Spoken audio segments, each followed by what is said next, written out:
He's got to be the last person you want your team when you're chasing points. A little dodgy call where they should have gone to video ref there, end up costing the game. If that was a forward pass, I'll bungee jump with no rope. You basically can only beat who you have in front of you, so yeah, I think that's awesome. And they're doing that, so good luck to them. Crowd is ready, players are ready, referee says go. Yes, that's it. We're back again for another week on the Point of Difference podcast, the third instalment of the podcast. Drago, how did you enjoy this weekend of footy? Yeah, there was some great highlights and lowlights. I guess we'll go and speak about those. But when I woke up this morning, I just couldn't wait to do the podcast, as I mentioned. I'm glad it's a highlight of your week, because it certainly is for me as well. Speaking of highlights, what was yours for the weekend? I don't think you can fault the Titans' performance. The way that their attitude was, especially against a really low-performing Cowboys team. The way that Proctor knocked that ball back and the way they celebrated after that try just showed everything that you have to say about the Titans, and their attitude's really good at the moment, and it's really good seeing the Gold Coast team performing at a high standard. So, I just can't remember a time when they've been so energetic in recent memory. Can you? Yeah, you don't often associate desperation with the Titans, so it's really good to see for a change. And where they sit at the moment, they're actually the top placed Queensland team on the ladder, which I don't think anyone's ever said that before, so it's good to see. Yeah, I mean, the Cowboys' performance was absolutely shocking. Diabolical. They had, I think, Michael Morgan missed close to 50% of his tackles in that first half, and I think their completion rate was about 55%. It was shocking. I was so frustrated on me watching that game, and I'm not even a Cowboys fan, so I'd hate to think what the fans are thinking. You backed them, didn't you? Yeah. Yeah, that was the main reason. So what was your highlight then? I'd have to go another struggling team this year, but they've shown some form in recent weeks, the Warriors. It's their third or fourth good performance in a row, their second win in a row, and it's just great to see that the struggling team's really putting together some performances. Yeah, well, their attitude against the Roosters really showed, and we mentioned that last week, and I think that their performance against Manly was sublime. They usually lose those games where they should win, and the way that they held on in that last 5 minutes is very impressive in my... Especially considering Manly, they had to win that game. You know, they've lost a couple now, back-to-back, and they would have, back at Lottoland, against the Warriors, they had to win that game to stay in touch with the 8, or be in the 8, and the Warriors were just too good, blew them out of the water in the first 10-15 minutes, and it was too much for Manly to come back. Yeah, I remember that game against the Warriors. The Warriors played the Titans, where I think they were leading by 10 or 12 in the first 10 minutes, and they just end up collapsing and losing right in the last minute. So I think since then they've been performing pretty well, and since the sacking of Kearney. All right, so what was your lowlight? Lowlight, I'd say the Tigers' performance against the Knights. Going into that game, you couldn't really split the two. They both haven't been playing the best of footy, so you were picking a pretty hard-fought contest. But they were just blown off the park by the Newcastle side, and it was a real shock to see. It was wet conditions too, and to leak 44 points like that was just pathetic. Yeah, seeing that Tigers' performance was absolutely shocking. I mean, especially after such a disappointing loss last week, you think they would have to come back for this game, but they just showed no urgency, and they just got wiped the floor with by the likes of Ponga, and even Mann had a great game. Blake Green, you picked it last week that he was going to have a standout game. Bold prediction, 1 from 1. Well, he 2 try assists. Yeah, that was he was fantastic. Great kicking game as well. Ponga was fantastic out the back, and their forward pack really lifted as well. It looked like Green really complemented Ponga. I mean, it just allows Ponga to play eyes up footy when he's got Pearce and Green, two organisers, 2 generals who control the game, and then allows Ponga to play ad-lib footy, which is when he's at his damaging best. Yeah. I mean, for my part, in terms of the low light, I think you have to mention that bad weather with the Cronulla Sharks and the Parramatta Eels. It was absolutely shocking field quality, and there was puddles everywhere. It was a very gritty game, very defensive, and there was mistakes all over the park. And it should have been a highly entertaining, dry football game that would have been really fast-paced. But unfortunately, the weather ruined that game for us. So hopefully we get to see it again in the finals. Yeah, I mean, a lot of people, we don't often see that that weather in recent times. I mean, most grounds have pretty good drainage, but down in Cogra, wasn't it? That was just the ball just stopped in the in goal. It reminded me of there was a game 2011 with Rabbitohs in Brisbane where I think it was Reynolds putting a kick for Wester and it just stopped on the full in the in goal and Wester dived on it. I think there was another game. I think it was Cronulla and Rabbitohs in 2015. Yeah, it was at Shark Park. Yeah. So the Sharkies, they love those wet conditions, but just not enough against Parramatta. Yeah, I think Johnson had a fantastic game, showed a really stable game and took control where it was needed. And he's been fantastic this year. I mean, last year he was wasn't proving his worth for the $1 million contract, but this year I think he's fantastic. Just can't fault him. He's an excellent kicking game, taking control, especially when Moylan's underperforming and he hasn't really had a steady other half. So Moylan's been out, Townsend's been out. And he combined well with Moylan this week. So you don't often associate Johnson in the wet, but he showed a lot of maturity, I reckon. And he's leading the game in try assists, and on the weekend was just he stepped up another level. Yeah, I think John Morris has been a godsend for him. I can't fault his performance since he's come in. So he was your player of the round, Johnson? Yeah, he has to be one. Yeah, what would yours be? I'll raise you AJ Brimson. I mean, he is a new player coming on the scene. He's had some back issues in just recently, which is only his second game back this year, but he showed what everyone's seen in him at junior level and had scored 2 tries late on another and was just really exciting. Well, maybe he's been what Titans have missed at the start of the year. Yeah. I mean, he hasn't been playing. He's only played recently, so ever since he started coming into the team, they've really lifted and they show really great energy. And I think he's reinvigorated their attack. So it gives them that option at the back. But it makes me wonder why they signed Corey Thompson, because I think they might have paid a bit of money for him. I don't know the specifics of the detail, but he's not even getting a run anymore, and he's a pretty handy player. I'd put him on the wing, but then I guess you've got the Don. He's not going to overtake the Don, but maybe Philip Sammy could take his spot. I'm not sure. Yeah, maybe you can work out what's happening with the centres and then work that out, So, unfortunately, the on-field play didn't take full centre stage this week, with off-field issues really being the main talking points, which is a shame, because we love talking about what's happened on the field, but unfortunately this week everything off it has taken precedence. So obviously Brisbane, they're in huge turmoil, so we'll start with that this week. What this week's been a big... So we've got to start off with the TPJ rumours. So currently... Tavita Panko Jr. for those playing at home. So what the rumour is currently is that he has been sacked by the Brisbane Broncos, but that was according to the Courier Mail. But as far as NRL.com are reporting, he has not been sacked, and Brisbane are yet to make a comment on what is happening with him. What are your opinions? Do you think they should sack him, or are they justified in sacking him? Well, I think it goes a lot deeper than that. I think they're saying... I think we've got to start with what happened with Seabold. I think that's where the underlying problem is. Well, today has come out that he's got allegations of a drug. Okay, well, we're relying on a couple of WhatsApp messages.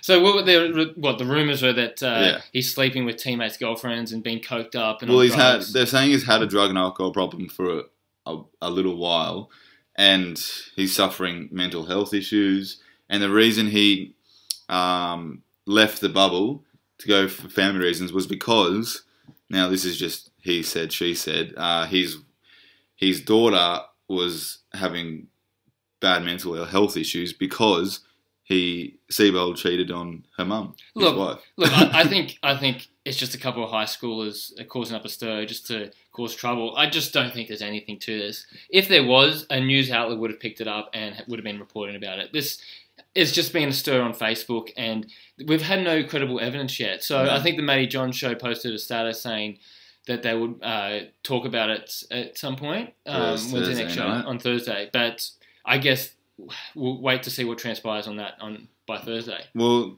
that could be linked to Vita leaving the bubble, because maybe he's left it because he doesn't want to play under Seabold. He doesn't want to be part of this shocker of a club at the moment. So have you ever seen a Brisbane side this bad? No, I haven't. I can only remember one occasion where Brisbane did not make the 8, and that was under Ivan Henjak when they had a really star-studded team and they really underperformed. But other than that, they sacked him the next season, and then they continued to overachieve. And even last year, they had no right to make the final 8, and they managed to. I know they got smashed against Parramatta in the finals, but that's beside the point. They still were there, and the fact that they have not been performing this year is really testament to kind of the internal turmoil that they've got at the club.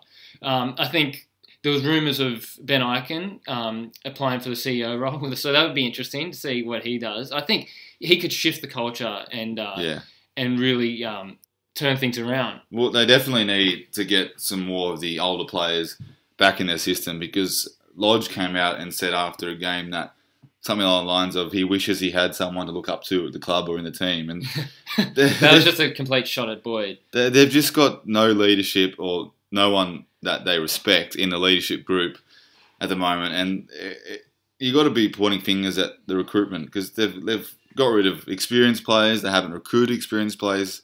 They've got Patrick Carrigan, who's played 30 games, Brodie Croft, who's played leading their team. Why doesn't Matt Lodge lift up? Oh, that's right. He was too busy harassing women.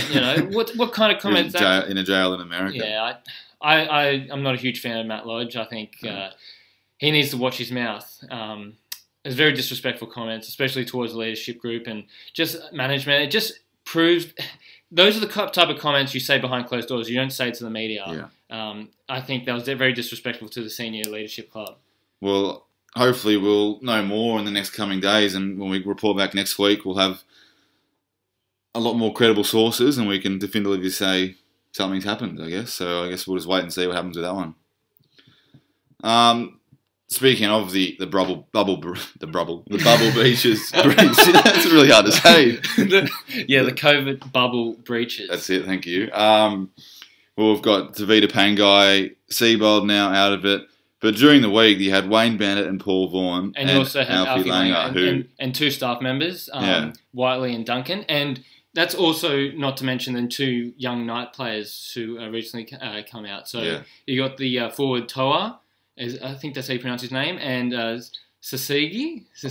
I'll leave those ones with you. Yeah, I mean, they're fringe borderline Newcastle players, but it's still shocking to see, because you've got to discipline people at all levels. I think I agree with Eichen's comments about Wayne Bennett. I think, Bennett's breaches, there's no excuse there. He was actually on the committee that created the restrictions in the first place. The Apollo committee. Yeah, I mean, he created the biosecurity protocols. So what the hell is he doing? And he came out and said, "Why can't I have a meal or whatever?" I mean, the guy's a dickhead. He has an attitude. This is a multi-billion-dollar game, and people's livelihoods depend on it. There are so many people who are relying on the income that comes from the NRL. And if you just have 1% of people who aren't following the rules, then it can bring the whole game into disrepute. Yeah. So I think they need to heavily discipline people who are breaching it. So Bennett's on, close to $1.2 million a year, and he's fined $20,000. That's not even that's like dropping 10 cents on the floor for our average citizen. I think you need to put ridiculous, strong penalties in. I think 10% of whatever your salary should be the kind of. Especially given the circumstances. I mean, if any one of people who have left the bubble contact Corona, it's not even through them. It can be someone that they've seen. The game will be shut down. And as you said, people's livelihood depends on that. And it's just, as Ricky Stewart came out and said, it really shows their behaviour, doesn't it, in these times, what selfish people they are. Well, I mentioned before about the Newcastle and fringe players. So there's also a permanent issue that has kind of raised up. So what happens with these clubs who at the very bottom lack motivation? They obviously can't make the finals. What's going to happen when they don't care about the security rules and they end up breaching, they go out and they put the game in jeopardy? So are these people who are at the bottom of the ladder going to influence what's happening at the top? So I think you need to hit them hard so it just proves a point so they just don't breach any rules. Yeah, I agree, 100%. Okay, speaking of fines, let's talk about Cleary. as you know, that he got fined $20,000 for basically bagging out the referee, saying that they're kind of balancing out the game in the later end. Yeah. What are your opinions on it? I think there's no room for it in the game. I mean, there's difference between saying that they made a bad call, but Cleary has questioned the integrity of the referees, and there's no room for it. It just paints such a negative light in our game. All the junior referees, the junior officials who have seen that, they're going to be, why would I want to officiate when I'm just going to get abused like that? And you can't expect, first of all, clearly these teams won by a couple of tries. You can't come out and whinge and say the game was managed. They were managed to get back in the game. It's a bad look for the game, and I'm glad that they've come down hard. I mean, you wouldn't. Look, I don't think the comments were that bad. All he just said was they're strange calls, and it basically gave them an opportunity to kind of go for the whole 80 minutes, and they had to work for it. I don't see a problem with that. Look, I don't justify referee hating. I think there's no room for that. But look, $20,000 is a bit steep for those kind of comments. Look, they matched Wayne Bennett. Yeah, exactly. That's ridiculous. Like, all Cleary did was just saying that he let Raiders back in the game. And look, there was a point at one time where referees' benchmark was actually to even have an even penalty count. So I can see when it happens. Sometimes when there's a subconscious level of the referees where they will make decisions to the losing side. I mean, it's human error. Sometimes that just happens, and you tend to not favour the winning side even when you're officiating. So it's just a matter of being objective from the ref's perspective. But I just think you got to keep those comments to yourself, and you can't come out and question the integrity of the refs. It just looks terrible, and it paints a picture. It paints a thought. It plants a seed in fans' mind that, hang on, maybe the refs are doing that, and then when they're watching their team later on the next week, that week, they're going to question every penalty they get, and we just don't need that negative connotation surrounding the game. That's true, but if a referee makes a bad call, what happens? They get dropped for, 1 or 2 weeks? But that's different to making a bad call and to saying that there was a combination of 50-50 calls that went against you. Like, there's not one bad call that Ivan's saying didn't go away. It's 50-50, marginal ones, probably shouldn't have been a penalty, but there wasn't like a big blunder. Yeah, I think what Cleary should have said is that there should be an internal review just to determine why these 50-50 calls were going towards.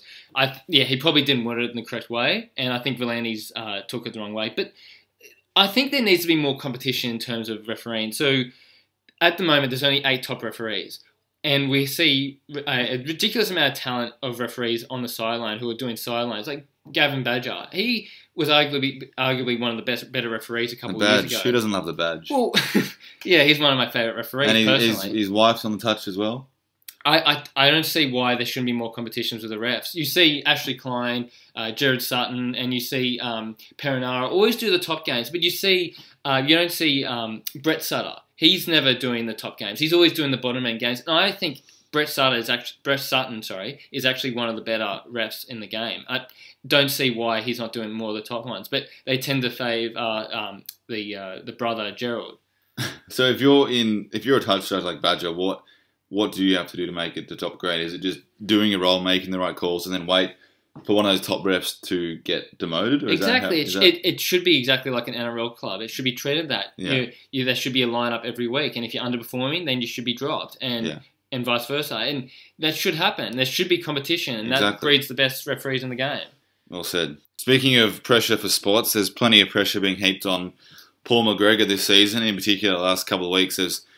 While the Dragons have been playing much better footy now than they were at the start of the year, there's been some talk surrounding Paul McGregor that he's going to be sacked after the Parramatta Eels game. Well, I think he's like a worm. He just constantly survives every review that has occurred. He's survived everything. Like, what a normal coach from any other club would have had, he would have been sacked. He got signed to a ridiculous $700,000 a year contract when no one was even after his services. So why did they bother signing him to a ridiculous amount? So Rothfield is basically saying that after the Parramatta game, it's going to be his last. But it makes no sense for it to be his last game. Look, I think there's been reports that it doesn't make financial sense at this point. Who are they going to put to replace him? And I think they got Flanagan lined up. So unfortunately, as a Dragons fan, what is going to happen is that they're going to have 2021 as a write-off season, and then they'll make way for Shane Flanagan when he comes in. And I think at the very latest, they'll sack McGregor probably January 1, so that they give him 6 weeks' notice, and they can only pay out half his contract. So why do you say 2021's a write-off? Because... Well, I mean, who's going to be their coach? They're going to be a transition year. Well, Flanagan can't be a coach until 2022. Because of his suspension, of course. Yeah. Well, it was interesting that I didn't look at Nathan Brown because he's a St. George. I think you're mad. Really? Oh, my God. What? You're talking about Nathan Brown, the guy who had the likes of Gaznia, Cooper, Trent Barrett, Matthew Head, Ben Hornby, Bailey, Riles, Timmins, Thompson. He had a team with 7 Origin players, and he managed to not win a comp with them. That guy he's done wonders at Newcastle, but in saying that, he had about 2 or 3 wins at the time. No, forget I mentioned Nathan Brown. Let's just scrap that idea. Well, he recently signed with the Warriors. Well, who could they target? They've got Paul Green's off contract. No, I mean Tim Sheens. They shouldn't target anyone. I think what they would do is. So you like Shane Flanagan? I think you have to put Shane Flanagan. So what has happened at the Dragons is that Flanagan was responsible for their defence at the start of the year. Their defence was okay. It was reasonable. They've then, halfway through the season, after that Bulldogs loss, they shifted Flanagan to the attack. And what has happened to St. George's attack? It's been amazing. And now McGregor's on the defensive side, and their defensive system is shot. They can't defend for their life. I think you can only pinpoint it to one person. I mean, when you put it like that, and it's pretty obvious to show that McGregor is the common denominator, and he's very rightly so having pressure heaped on him. What about the recent rumours of the Norman Widdop swap? I could go on and on about this. I think it's the wrong decision. It's a 2-year risk if this did happen to come off. Look, Widdop is a fantastic player. For starters, he's 31, though. He's nearly 32, and he's towards the back end of his career. Widdop's had 2 really bad shoulder injuries in the last 2 seasons. And even the season before that, he actually had a serious knee injury, and that derailed their season. And even in England at the moment, he had a lower limb injury. Look, he's a fantastic player. He obviously can influence a team's odds dramatically from game to game, but it's too much of a risk, especially when you've got the prospects of young Tristan Saylor and Jaden Sullivan coming through the ranks. I think Dragons should just bite the bullet with Norman. As I said, 2021 is probably going to be a write-off. They might as well stick with him. And look, there's just too many band-aid solutions at the club at the moment. I'll give you an example. They lost to Packer in 2017, so they immediately signed Graham. They lost Widdop and immediately signed Corey Norman. They needed a halfback, so they throw a shit ton of money at Ben Hunt to fill the gap. You look at 2013 with Dugan and 2015 with Marshall. Look, Dugan was probably a payoff, but in the process, they lost really young developing players such as Evander Cummins and Quinlan. And although they didn't go on to be as good as they were touted to be, they were up and coming. They could have shot up. I mean, they lost Jackson Hastings and Bird as well during that process. And what Dragons have done so well is they've invested in their juniors, at least in the early 2000s and throughout their whole history. You look at that 2005 side, and they were full of juniors. They had Barrett, Head. I mentioned them before. They had Gaznia, Cooper, Hornby, Timmins. They had the Morris brothers as well. You look at their prop rotations. They had Kite and Justin Paul coming off the bench, and they had Bailey and Riles as their starters. Like, that's ridiculous. Like, their whole team, I think there was only about 5 or 6 outsiders. The rest were juniors. So what do you think? Well, it seems as though they're looking too short-term and they're not looking long-term. Widdop hits an nail on the head. Let's just face it, Dragons aren't going to win a comp in the next 2 years. So why would you bring Widdop in? He's going to help you win a few 50-50 games. If I was the Dragons, I'll be putting everything in Tristan Saylor or a younger guy who, when you are ready to win a comp in 3 or 4 or 5 years, he's ready-made and he's ready to go. If Widdop leaves in 2 years, then what happens? They've just got to look more long-term, and as you said, they've got the rose-coloured glasses on, and it's the last couple of years it's not working for them. Well, speaking of Tristan Saylor, he's actually off contract at the end of the year, and we've actually got a list of about 5 off-contract players at the moment. We mentioned that Ewan Aiken just recently signed with the Warriors, and he was actually one of our listed top players. I think he's a great player that needs to work on his passing game, and I think he probably will do well with the Warriors, probably replacing Peter Hiku. Yeah, well, he's a great runner of the footy, and earlier this year and the back end of last year, he kind of went to nowhere. He wasn't heard, I wasn't seen, and the last few weeks when the Dragons are playing well, he's been a real standout, and it's good to see. I think it's just one of those things where he's off contract and he likes performing when he's at the end. There's a lot of players like that. We could go on and on about that, but yeah, he's been playing well at the moment. But he still needs to develop a passing game, and his defence can be sus at some points, especially when he rushes up. So it'll be interesting to see how he goes in a different team. I'm excited for him though. We mentioned Sailor. Who would you like to see sign Sailor if he was going to hit the market? Well, I think the Dragons should definitely be re-signing Sailor as a priority. If he's come on at the back end of some games and he's shown that he's got a bit of flair about him, and the Dragons need that. So, but if he was to go on the market, I'd probably look at the Tigers. They've got Marshall retiring soon. He suits their gameplay, a bit of ad-lib footy. He can play fullback as well. If Dwayne hasn't really hit the world on fire, what do you think? Yeah, I think Tigers are the obvious team that could use him. Maybe even Manly. I think if he was going to go to Tigers, you could even move Dewey away from the fullback position and put Sailor there. Marshall, as you said, Marshall retiring. I think Brooks is on the outer. Reynolds is leaving. I think that's the obvious decision for if he was going to go there. I think he was actually going to go on loan to the Tigers as well at one point. Yeah. Well, you're a Dragons fan, obviously, after that Tyrant. Do you want them to keep Dragons to keep Sailor? Yeah, I think he's the future of the club if you're going to sign him. But towards the end of that Roosters game, I saw some bad signs from him where he was lacking creativity. He just kept on repeating the same bomb up and up. Yeah. Well, he's only young. He'll learn that with experience. Yeah. The way that he shows confidence, I think, just proves that he's going to be a great player. Yeah. Another player we've got off contract is Cameron Smith. The only team I can really see him going to is Brisbane, but I don't see him going out as a loser, especially with all the dramas at the moment. Yeah, no one wants to go to Brisbane now after what we potentially discussed earlier. Do you see him going another year? I do, yeah. I think, well, it came as a surprise when he announced his retirement from rep footy, which caught everyone by surprise. But I think his body's holding up. He's never had a major injury. He's done his AC, but it's only 2 weeks. So I think, but if Storm win the comp this year, if I was him, I'd retire. But if they don't, and he's still got the hunger in the belly and the mental appetite, then I can't see why he won't go another year. Aren't there rumours of, was it Grant or Brandon Smith that was going to leave if Smith re-signed? Yeah, because, well, they'll have 3 hookers. They'll have, if Cam Smith stays, they'll have Brandon Smith, Harry Grant, and for the longevity of the Storm and the future of the Storm, you probably want Smith to retire because you don't want to lose Brandon Smith or Harry Grant, who have shown this year that they're ready-made starting players and they look to be superstars. But he's showing no signs of slowing up. I think he can go another round. I mean, I could see him go. He could potentially even go to a Sydney club, but I think he would just do it for a cash grab rather than anything. And I don't see him leaving Melbourne ever. And if Melbourne weren't to sign him, I think he would retire. You never know. He might end up with the Roosters. Yeah, I mean, probably all these players we're talking about now, we're speculating, but they'll probably all end up Roosters.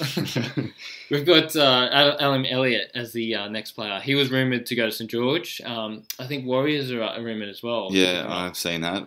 I personally really think Adam Elliott is a great player. I think he's highly underrated, and he doesn't get the raps other locks usually get because he plays for the Bulldogs, a struggling side, doesn't get much attention. But I really like what Adam Elliott has to offer, and Dogs will be mad not to let him go if it's to do with salary cap. Well, it can't be because they've got one of the biggest war chests in the game at the moment. So war chest. But if he wasn't to go to the Dogs, there's talk of the Dragons, but they've got DeBellin to come back, so that would seem a bit of a waste. So yeah, as you said, the Warriors, but Dogs have to make that a priority to re-sign Adam Elliott. Yeah, they need to sign him. There's no excuse. I know he is a dickhead and he has been caught off on the pun with the dick. He loves getting he loves getting that one out, doesn't he? Well, I mean, he's been caught off in a. Just keep your pants on, mate. How hard is it? Well, I mean, when you've got a penis his size, you wouldn't get yours on, would you? But he has been caught off in a couple of off-field dramas, and yeah, he is a loose cannon. Well, that suits the Dog's profile then perfectly. Yeah, well, with the other rumours, I mean, the other issues of Corey Rionara and who was the other one? Ockenball. Yeah, but I think talking on-field, got to stay with the Dogs. Dogs got to re-sign him. Yeah, well, the next player I think would be actually a handy pickup, especially if you get him for cheap, is actually Tarmow. I could see him for any team, to be honest. Like any Sydney team, anyone with a weak bench, I think he would add a lot. Just with the offloads he does and late footwork he has. I mean, he's not worth the money that Penrith are paying him at the moment, but I don't know if he would want to go for the price drop. He might actually end up in England. But I think I'd be happy to take him at any other Sydney club. So would I. Well, he came from the Cowboys on a big money deal, didn't he? And he didn't really deliver early on. I thought he was a bit below his best from what he was offering at Cowboys and for New South Wales. But I think the last 2 years, he's really reinvigorated his career, and he looks good. He's making a lot of post-contact meters. He's at the back end of his career now, but I think injury-free, healthy Tarmow would be a very handy addition for any team, as you mentioned. And yeah, like you said, anyone with a weak bench, it really boosts that forward pack. All right, yeah. Tom Starling is another one. He's the young hooker coming off the bench for Canberra, replacing Havili. What do you think about that? I think Brisbane could benefit from him, reinvigorating the middle. Yeah, well, he's really come from nowhere. If it wasn't for Hodgson getting injured against the Storm, doing his ACL, Tom Starling wouldn't be playing now. But he's shown to be a pretty handy hooker coming off the bench to replace Havili, and it's a blessing for him. I mean, you don't wish anyone getting injured, but it's given him an opportunity, and he's taken it. And I think, well, Brisbane have got Isaac Luke for the year, which is short term, but their hooker is Corey Pakes and Turpin. So, I mean, they've already got two there. So, I don't think... But you could easily put Turpin in the halves. I mean... I'd be, again, digging into that war chest that the Dogs have got and securing Starling's services. They've got Marshall King there at hooker now, who really... He isn't really a first-grade starting hooker. And they've got Leacher, however you pronounce his name, Michael Leacher. I can't believe he's not playing first. Who's playing park footy, or not anymore because of COVID. But so I'd definitely be throwing some money at Tom Starling. What do you reckon? Who's your pick? Well, Tigers are losing Harry Grant at the end of the year because they've got him on loan. I mean, if he doesn't re-sign for whatever reason with Melbourne, I think he would fit well into the Tigers outfit. I know they got Little, but I don't really think he's a long-term solution. I mean, he's a good young player, but I think this Canberra guy is actually showing some good signs. Yeah, he's got good signs of creativity. He really likes to little scoot down half to get his forwards rolling onto the ball. So, yeah, it would be a handy pickup for them after losing Harry Grant. Well, speaking of the hooker position, you can either pass it or play it as a hooker. So let's go on our weekly topic. That's a sloppy pass, that one. We've got Nathan Brown, who signed up with the Warriors. Would you pass or play that one? Nathan Brown, I think I am going to pass it. I don't think he's as strict enough or for the Warriors what they need. He's going to be good in terms of that I think he'll suit their game style with the way they play ad-lib footy, eyes up. But I think when it comes to being smart and winning those tight games, I don't think he's a hard enough coach to be able to get them across the line. Yeah, I'm going to have to get in the dummy half and pass that one because Nathan Brown's history as a defensive coach has been very lackluster. I don't think... What Warriors need is exactly as you mentioned, a very disciplined coach, someone who can get them going forward and just have a really strict game plan that works. Just play smart like the good teams do. When you're up by 2, kick for touch. Don't try and score another try, for goodness sake. Yeah. as I mentioned before, he might be good in rebuilding, but he's never going to win you a comp or make it competitive. So I guess he's probably what Warriors might need at this time because there's no one else they can really sign. So I think signing for 3 years, was a mistake. It should have been a 2-year contract. Yeah, well, it shows that a lot of contracts don't really last their tenure, so it means nothing these days. But speaking of on the Warriors making signings, Gus Gould, their consultant. I actually like that one. Passing or playing? No, I'm gonna do a McGuinness from Dummy Half. Oh, Damien Cook actually. I'm gonna run that when all the defensive lines back or push forward and they're offside. I'm gonna get in dummy half and run that one. I'll tell you why. Because he would really focus on the juniors of the Warriors, and they are really good. Basically, the majority of their team are based on juniors, and even the juniors who end up going to Sydney end up coming back, like Tuivasa-Sheck, for example. And look, he's just going to give really good direction for their recruiting and development. Yeah, well, he's shown at Penrith how valuable he is with all those junior players coming up through the ranks now. So I 100% agree with you. I am scooting from dummy half, and I'm going to play that one. Just had to think about that. He's only going to be beneficial for the Warriors, I think. Gus Gould, he's got a wealth of experience, and as you said, the Warriors, they've got a whole country to pick from. There's got to be some more junior players coming through the ranks, and if he can get a few players across from Union at League at that pivotal time as a teenager, then it's going to do wonders for not only the Warriors but for the game. It's great to have a strong Warriors outfit. I think a lot of people have Warriors as a second team, so looking forward to his impact. All right, and we've got one more parcel play. We've got TPJ or Tavita Pengai. Is that right? Yep. I always screw up his name. I just call him TPG, to be honest. TPG.com.au. That's a commercial. Except his last name starts with J. Not G. I know. But it's just easier to say TPG. Anyway, so currently the rumours are that he's either going to be sacked or be kept at the Brisbane Broncos. He's currently on a $650,000 contract. This is for the bubble breach, right? Yes. So are you going to pass? Are you going to pass and get rid of him, or are you going to run it and keep him? Before we make our judgment, I think there's got to be way more to that story, which I've touched on.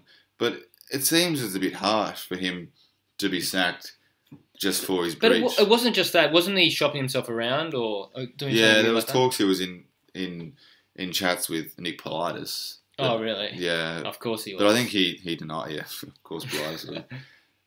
But the way the Warriors are going now, they can't afford to be losing any more players. They've got to be retaining everyone they possibly can. And Pango Jr. is one of the better second rowers in the game. So I'm running that one again. What do you reckon? Yeah, I mean, I just don't see a reason why you would get rid of him at this current time. You kind of need every player. You kind of need every player at this Brisbane team at the moment where they are really struggling. I know he does some dumb things, but he can flip a game on its side. So it would make no sense to get rid of him at the moment. He's a very ill-disciplined player, I mean, on the field and now off the field.